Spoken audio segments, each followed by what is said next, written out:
গল্পটি শুরু হয় ইন্দোনেশিয়ার একটা ছোট্ট গ্রাম থেকে। সেখানে আমরা কিছু বাচ্চাকে দেখতে পাই যারা বিকেলের মাঠে খেলতে যাচ্ছিল।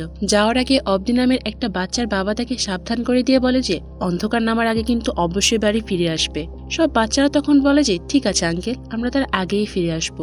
তারা সেখানে বেশ আনন্দে মজাতে খেলতে থাকে আর একটু পরেই সেখানে সন্ধ্যা নেমে আসে। তখন অন্য সব বাচ্চারা বাড়ির পথে রওনা হলো। অবদি আর তার বন্ধু আরো কিছুক্ষণ খেলতে যায়। খেলার এক পর্যায়ে হঠাৎ করে তাদের বলটা অনেক দূরের মাঠের ভেতরে চলে যায় আর সন্ধ্যা হয়ে আসে। অবদি তখন তার বন্ধুকে বাড়ি ফেরার কথা বলে, কিন্তু তার বন্ধু বলে যে আমি বলটা না নিয়ে ফিরবো না। এটা বলেই সেই বলটা খোঁজার জন্য মাঠের মধ্যে ঝুঁকে পড়ে। কিছুক্ষণ ধরে তারা বলটিকে এদিক ওদিক খুঁজতে থাকে আর এদিকে তো চারিদিকে প্রায় অন্ধকার নেমে এসেছে। তবে তখনই একটু সামনে এগিয়ে গিয়ে দেখতে পায় যে তাদের বলটা একটা ছোট্ট মেয়ের হাতে। কিন্তু বন্ধুরা, মেয়েটার মুখ ছিল বিভৎস, মানে খুবই কুৎসিত। তাকে দেখেই মনে হচ্ছিল যে এটা হয়তো বা কোনো শয়তানের আত্মা। তবে সব থেকে আশ্চর্যের বিষয় কি জানো, অবদির বন্ধু কিন্তু এই মেয়েটাকে দেখে একটুও ভয় পায় না। উল্টোই বলটা আনার জন্য মেয়েটার পেছনে যেতে থাকে। অবদি বারবার তাকে থামানোর চেষ্টা করছিল, কিন্তু তার বন্ধু কোনো কথা না শোনাতে অবদিও তার পেছন পেছন ছুটতে শুরু করে। কিছু দূর এগিয়ে যাওয়ার পরেই তো অবদি একটা ভয়াবহ দৃশ্যের সাক্ষী হয়। ওই ভয়ঙ্কর কুৎসিত দেখতে মেয়েটা অবদির বন্ধুর মাথায় বারবার পাথর দিয়ে মেরে তাকে সেখানেই হত্যা করে ফেলে।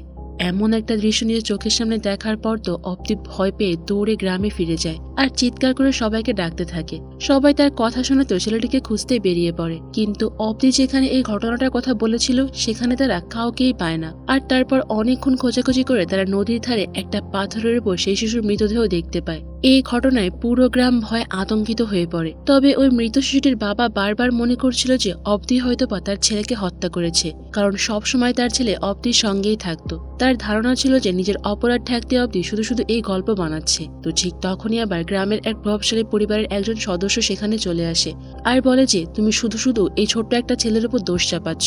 আমার মনে হয় অবদি মিথ্যা কথা বলছে না, আর এই ঘটনাটা অবদির কাজ নয়। তোমার ছেলেকে হয়তো বা হত্যা করেছে সুমালা, তার মানে সে হয়তো আজও বেঁচে আছে। আসলে গ্রামবাসীরা তার কথার কোনো মানেই বুঝছিল না, কারণ তারা সুমালার নামটা আগে কখনোই শোনেনি। আর তখনই ওই লোকটা 29 বছর আগে ঘটে যাওয়া একটা ভয়ঙ্কর ঘটনার কথা বলতে শুরু করে। সে জানায় যে একসময় এই গ্রামের সুজিমান নামের একজন ধনী ব্যক্তি ছিল, কিন্তু তার কোনো ছেলে মেয়ে ছিল না। এই সুযোগে তার আপন চাচা তার সব জমি জমা দখল করতে চাইছিল, যাতে করে ভবিষ্যতে এই ধন সম্পত্তির উত্তরাধিকার তার সন্তানরাই হয়। এইসব কথা শুনে তো সুজিমান ভীষণ রেগে যায় আর ঘরে গিয়ে তার স্ত্রীকে হুমকি দেয় যে 1 বছরের মধ্যে যদি আমাদের সন্তান না হয় তাহলে আমি কিন্তু দ্বিতীয় বিয়ে করব আর তোমাকে ডিভোর্স দেব। এই কথা শুনেই তো তার স্ত্রী প্রচন্ড ভেঙে পড়ে। আর এরপর সে জানতে পারে যে তাদের গ্রামে নাকি একটা জাদুকরী বৃদ্ধা মহিলা আছে, যিনি অনেক নারীদেরকে সন্তান লাভে সাহায্য করে থাকেন। তার কাছে এই বিষয়টা একটু অদ্ভুত মনে